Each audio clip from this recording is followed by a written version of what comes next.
So hello everyone, welcome back to rankers class 9th and 10th। This is Kishan Jaiswal.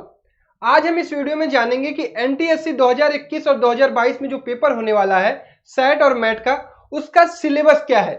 अगर आप class 9th में हैं और अगले साल 10th में पहुंचने वाले हैं तो आप सभी को पता होगा कि एनटीएससी एक ऐसा एग्जाम है जहां पर आप एक अच्छा स्कोर करके, एक रैंक स्कोर करके आप स्कॉलरशिप जीत सकते हैं जो गवर्नमेंट की तरफ से दी जाती है। पिछले वीडियो में मैंने बताया था कि एनटीएससी क्या है, इसका एग्जाम कब होता है। अगर आपने वो वीडियो नहीं देखी है, अगर आपको एनटीएससी के बारे में थोड़ा सा भी नॉलेज नहीं है तो एकदम बेसिक से मैंने चीजें बताई हैं कि एनटीएससी एग्जाम क्या है, इसके लिए कौन एलिजिबल है, इसका पेपर कब होता है, इसका पेपर का पैटर्न क्या है, ठीक है, फॉर्म कैसे भरा जाता है, कितना आपको स्कॉलरशिप मिलती है, सारी चीजें मैंने बहुत डिटेल में एक वीडियो में बताई है। अगर आपने उस वीडियो को नहीं देखा है और अगर आपको एनटीएससी के बारे में कुछ भी नहीं पता है तो उस वीडियो को जरूर देखिए, आपको चीजें पता चल जाएंगी कि एनटीएससी एग्जाम क्या है। उसका लिंक जो है वो डिस्क्रिप्शन बॉक्स में है, जाकर वहां से पहले उस वीडियो को देख लो, उसके बाद इस वीडियो को जरूर देखना। इस वीडियो में हम लोग बात करेंगे एनटीएससी 2021-22 में जो पेपर होने वाला है उसका सिलेबस क्या होने वाला है, क्या आप उसके लिए एलिजिबल हैं, कि अगर आपको तैयारी करनी है किसी भी एग्जाम की, अगर आपको तैयारी करनी होती है तो आपको सबसे पहले उसका सिलेबस पता होना चाहिए।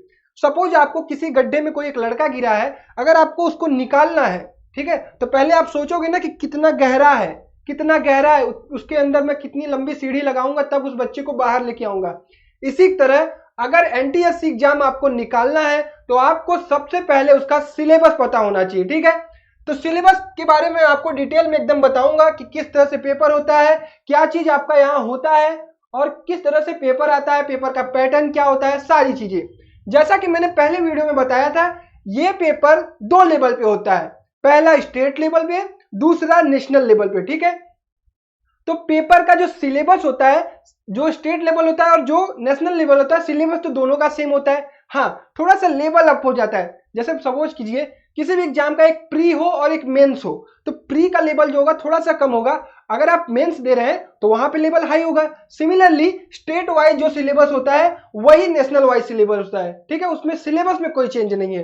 तो पहले हम लोग बात करेंगे जो पेपर होता है एनटीएससी का, वो दो चीजों को कंसिस्ट करता है, क्या क्या, मैट और सेट। जिन बच्चों ने पहली वीडियो देखी होगी अब उनको ये कंफ्यूजन नहीं होता होगा कि मैट क्या है, सेट क्या है, ठीक है। तो पहले मैं बता दूं आपको, एक बार रिकॉल करा देता हूं। मैट क्या है, मेंटल एबिलिटी टेस्ट, ठीक है, जहां पर आपके दिमाग को परखा जाता है, मेंटल एबिलिटी टेस्ट, ठीक है। और सेट क्या है भाई, स्कॉलिस्टिक एबिलिटी टेस्ट, कि आप स्कूल में कितना पढ़े हैं, आपको कितना नॉलेज है क्लास 9th और 10th की, ठीक है। ये चीजें बताई जाती है मैट और सेट के पेपर के अंदर, ठीक है। अब मैं बात करूंगा पहले कि ये पेपर के फॉर्मेट में पेपर कितने कितने नंबर का आता है भाई। पेपर आता है 100 नंबर का, ठीक है, कितना, 100 मार्क्स कंसिस्ट ईच पेपर। पहला पेपर आपका मैट का होगा, हाँ, एक ही दिन में आपको दोनों पेपर देने होंगे, ठीक है। जिस दिन भी आपका पेपर होगा, मैट का पेपर आपका 2 आवर का होगा, ठीक है। ये चीजें मैंने बताई थी पहले वीडियो में, फिर से बता देता हूं।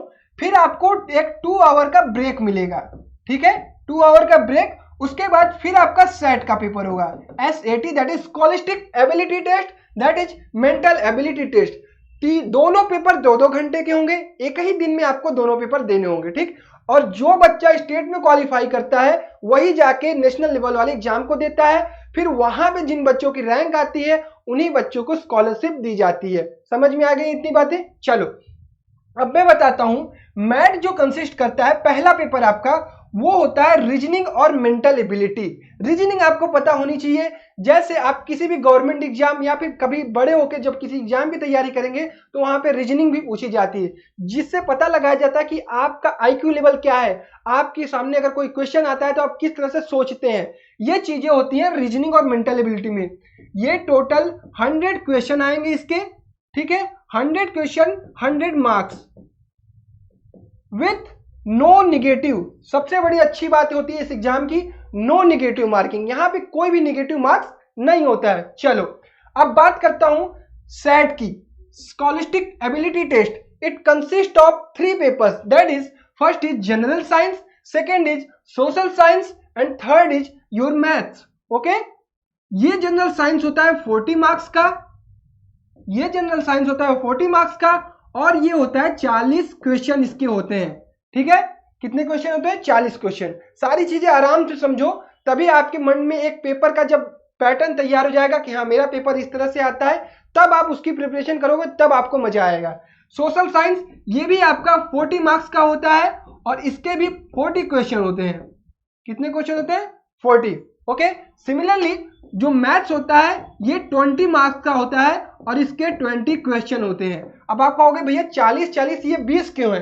दरअसल जो आपका पहला पेपर ये होता है रीजनिंग, ये पूरी तरह आपके मैथमेटिकल पे डिपेंड करता है। रीजनिंग उस बच्चे का अच्छा होता है, वो सोचता अच्छा है जिसका मैथ का कैलकुलेशन फास्ट होता है, उसको सारी चीजें समझ में आती है, उसका आईक्यू लेवल थोड़ा हाई होता है। मैथ वाले बच्चे, अब बुरा मत मानना बायो वाले बच्चे, मैथ वाले बच्चे थोड़ा सा मेंटली थोड़ा सा वो क्या कहते हैं, कैलकुलेटिव होते हैं, उनका कैलकुलेशन फास्ट होता है। तो ये तो हो गया पेपर का ओवरव्यू कि सेट और मैट किस तरह से आएगा। सेम चीज स्टेट में होगी, सेम चीज नेशनल में होगी। हाँ, यहाँ पे स्टेट में थोड़ा सा आपका जो लेवल होगा थोड़ा कम होगा और जब आप नेशनल लेवल पे दोगे थोड़ा सा हाई हो जाएगा। ठीक है, चलो ये क्लियर। अब बात करूंगा मैट की। मैट कंसिस्ट ऑफ 100 क्वेश्चन, लेकिन एक चीज और मैं बता दूं, इस 100 क्वेश्चन में आपको 50 नंबर तो सीधे सीधे रीजनिंग वाले क्वेश्चन देखने को मिलेंगे। जैसे नहीं बना देता है कि ये एक फिगर है, ये दो फिगर है, ये तीसरा फिगर है, चौथा फिगर पूछ लेता है क्या है, हमें 4 ऑप्शन दे दिए रहते हैं ए बी सी और डी। सारी चीजें मैं कराऊंगा। ठीक है, ए बी सी और डी। यहाँ पे मान लो इस तरह से बनाया रहेगा, ये कह देगा प्लस, ये कह देगा माइनस, कहेगा यहाँ पे क्या आएगा, एक ऑप्शन दे देगा ऐसे ऐसे ऐसे, और ये सारी चीजें इस तरह से दी रहती है। इस टाइप के रीजनिंग क्वेश्चन आपने हजारों लाखों देखे होंगे अगर आपने किसी भी एग्जाम की प्रिपरेशन की होगी इसके पहले।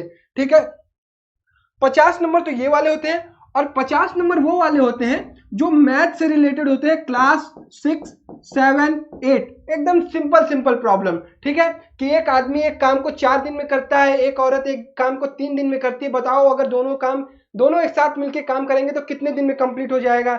इस टाइप के क्वेश्चन। या फिर पूछ लेगा 4 नंबरों का एवरेज ये है, तो बताओ अगर 5वां नंबर उसमें हमने ऐड कर दिया तो एवरेज कितना बदल जाएगा? ठीक है, या फिर आपका सिंप्लीफिकेशन, बॉडमास रूल, इस तरह की चीजों से मिलकर 50 क्वेश्चन आपके मैथ के जो बेसिक वाले होते हैं, आपके क्लास 9, 10 वाले नहीं, बेसिक वाले, ये यहां रहेंगे। और 50 नंबर प्योर रीजनिंग होगी। तो मेंटल एबिलिटी जो मैथ होता है कुछ इस तरह से रहेगा। ओके, तो डिटेल्स की बात करूं तो मैंने बताया ना, मैथ एंड सेट, ये सारी डिटेल मैंने पहले ही आपको क्लियर कर दी है। Math and SAT 100 marks, that is also 100 marks, 100 question.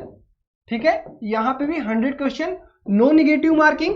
Negative marking नहीं होती है तो कहीं डरना नहीं है कि निगेटिव मार्किंग होगी। ठीक है, अब इसके बाद बात करेंगे आपके सिलेबस की, जिसका आपको इंतजार है कि सिलेबस क्या है हमारा। तो मैं आपको मेंटल एबिलिटी टेस्ट का एक सिलेबस बता देता हूं, इसको आप लोग स्क्रीनशॉट भी ले सकते हैं। इसी तरह से आपका सिलेबस होगा। रीजनिंग वर्बल रीजनिंग होती है और एक नॉन वर्बल रीजनिंग होती है। वर्बल रीजनिंग के टॉपिक कौन कौन से हैं? Coding, decoding, classification, analogy, alphabet test, series, complex sequences, logical sequence of word, blood relation, direction sense test जैसे north south west east, intersecting the missing character, ranking test, arithmetical reasoning, mathematical operation, seating arrangement and puzzles. ठीक है, problem based on calendar, problem based on clock, venn diagram. ठीक है, syllogism, statement and conclusion, data sufficiency. ये तो 20 topic हैं आपके verbal reasoning के। ये आपका मैं बता रहा हूं कि 100 नंबर का पेपर किस तरह से होगा, पहला वाला मैथ का। सिमिलरली नॉन वर्बल में series, analogy, classification, matrix, completion of figure, spotting out the immediate figure, mirror and water image, paper folding, paper cutting, counting of figure, cubes and dice, dot situation and grouping of identical figure and formation of figures। ठीक है, verbal और non verbal में, non verbal में जो figure वाले question होते हैं वो नॉन वर्बल में आते हैं, जो कैलकुलेशन जो जोड़ने घटाने वाली चीजें होती हैं वो वर्बल में आती हैं। और प्लस आपका 50 नंबर का होगा क्लास 6, 7, 8 से रिलेटेड जितने भी बेसिक मैथ के क्वेश्चन होते हैं जो आपको जनरली आते हैं उस पे क्वेश्चन होंगे। ठीक है, एवरेज, टाइम एंड डिस्टेंस, ठीक है, स्पीड, ये सब जिससे रिलेटेड होते हैं वो 50 नंबर में आपको मिलेंगे। अब बात करूं सेट की, जो है आपका स्कॉलिस्टिक एबिलिटी टेस्ट। इसका सिलेबस क्या होगा? इसका सिलेबस प्योरली आपका क्लास 9 एंड क्लास 10 होगा। ठीक है, आपके मन में एकदम बैठ जाना चाहिए। अगर आप सही में इस एग्जाम को क्रैक करना चाहते हैं तो आपको साल भर पूरा मेहनत करना होगा। अगर आज आप ये वीडियो देख रहे हैं और क्लास 9th में है तो आपको आज से प्रिपरेशन करनी शुरू कर देनी चाहिए। देखिए, कोई भी चीजें एक दिन में हासिल नहीं की जाती है, ठीक है, उसके लिए टाइम लगता है, उसके लिए अपने आप पे मेहनत करना पड़ता है। तो आप अपने ऊपर मेहनत करिए। आज से ही अगर कंपटीशन की प्रिपरेशन करेंगे, कल को बड़े बड़े कंपटीशन आपको मिलेंगे। ये मत सोचना कि जिंदगी में कभी भी बिना कुछ किए तुम्हें कोई चीज हासिल हो जाएगी। आराम से बोर्ड का पेपर दोगे ना, तो बोर्ड दोगे, फिर 12th का बोर्ड दोगे, फिर बीएससी कर लोगे, बीए कर लोगे, फिर सोचोगे कुछ भी कर लूंगा। ऐसे काम नहीं चलेगा।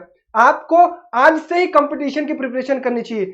आगे जाकर कंपटीशन बहुत टफ होने वाला है। आपको अपने आप को प्रिपेयर मजबूत आज से ही करना चाहिए। किसी भी लेवल का एग्जाम, हर एग्जाम को अटेंड करना चाहिए।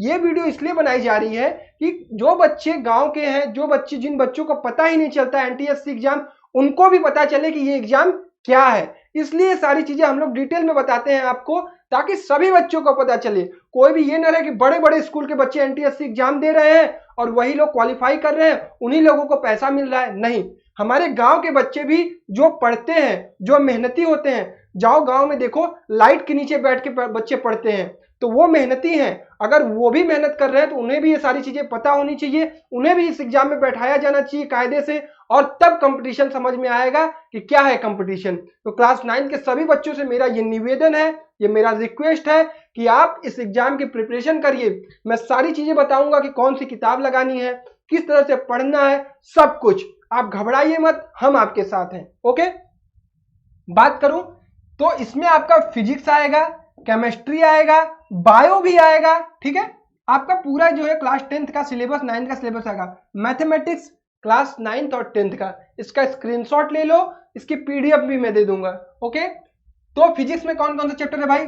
Motion, force and law of motion, work energy power, gravitation, pressure and Archimedes principal, sound, heat. ये तो भाई हो गया क्लास 9th का, ठीक है। Similarly light reflection and refraction class 10th का, electricity, magnetic effect of electric current, sources of energy.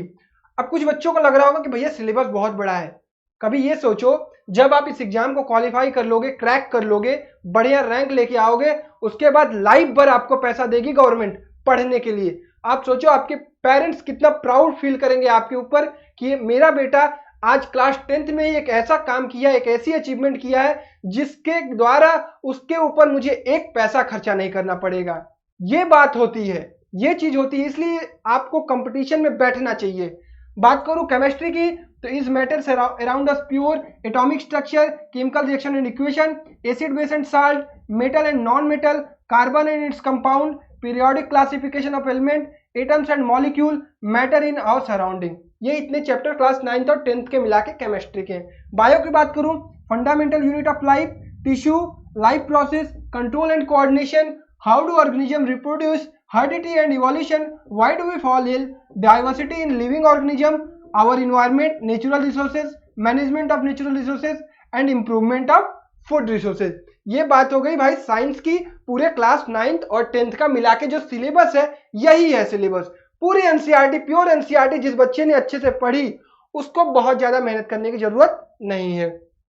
Mathematics की बात करूं, नंबर सिस्टम, बेसिक ऑपरेशन और arithmetic, algebra, linear equation, quadratic equation, arithmetic progression, introduction to Euclid's geometry, lines and angle, triangle, quadrilateral, circle, coordinate geometry, area and perimeter, volume and surface area, trigo, height and distance, statistics, permutation and combination.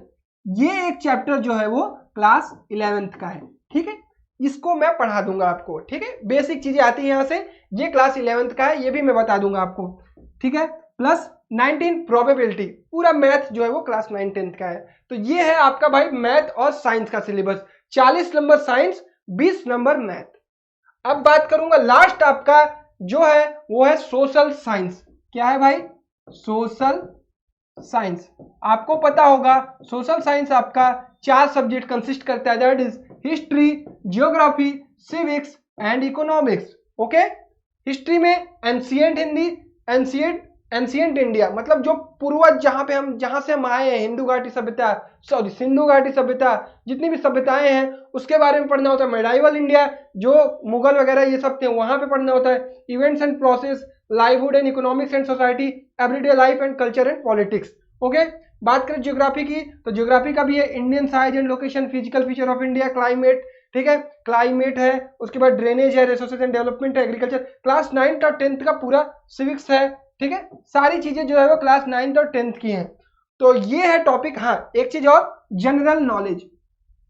General knowledge में क्या होता है ना, आपके आसपास जो चीजें हो रही हैं, आप लोगों को न्यूज देखना चाहिए, आप लोगों को आपके एनवायरनमेंट में क्या चीजें नई हो रही हैं, कौन सी नई तकनीक आ रही है, कौन सी नई टेक्नोलॉजी आ रही है, इसके बारे में भी पता होना चाहिए। आप लोगों को न्यूज़पेपर भी पढ़ना चाहिए और न्यूज भी देखना चाहिए, बहुत सारे नॉलेज मिलते हैं, ठीक है। ये नहीं कि सिर्फ किताबों की दुनिया में रहे, हर एक चीज को सीखें। खेल के रूप में क्या हो रहा है, मतलब कि और आपके अराउंड में अलग अलग देशों में क्या हो रहा है, भारत का भौगोलिक स्ट्रक्चर कैसा है, ठीक है, ये सारी चीजें आपको पता होनी चाहिए। तो इस तरह आपका ये सिलेबस होगा, ठीक है। सोशल साइंस का बता दिया, साइंस का बता दिया, मैथ का बता दिया, ठीक। अब इसके बाद एक दिन मैं एक वीडियो लेके आऊंगा, इसके बाद नेक्स्ट वीडियो आएगा आपका कि आपको कौन कौन से बुक प्रेफर करने चाहिए, किस तरह से क्या इसका प्रिपरेशन का स्ट्रेटजी होगा, ठीक है। आई होप वीडियो बहुत अच्छा लगा होगा, आपको चीजें समझ में आई होंगी। और किसी भी हेल्प के लिए आप हमारे rankers class 9th and 10th के चैनल को, टेलीग्राम चैनल को ज्वाइन कर सकते हैं, जिससे हम आपकी और भी ज्यादा मदद कर सकते हैं। आई होप ये वीडियो पसंद आया होगा। जिन बच्चों की इच्छा है कि क्लास 10th में जाकर वो NTSC का पेपर दे, उन बच्चों से जरूर शेयर करिएगा। गांव के सभी बच्चों तक ये वीडियो पहुंचना चाहिए ताकि हर बच्चा कंपटीशन में बराबर का मौका पाए। आई होप ये वीडियो पसंद आया होगा, तो इस वीडियो को लाइक जरूर करिएगा और चैनल को जरूर से जरूर सब्सक्राइब करिएगा ताकि आने वाली अपडेट आपको मिलती रहे। Thank you so much guys.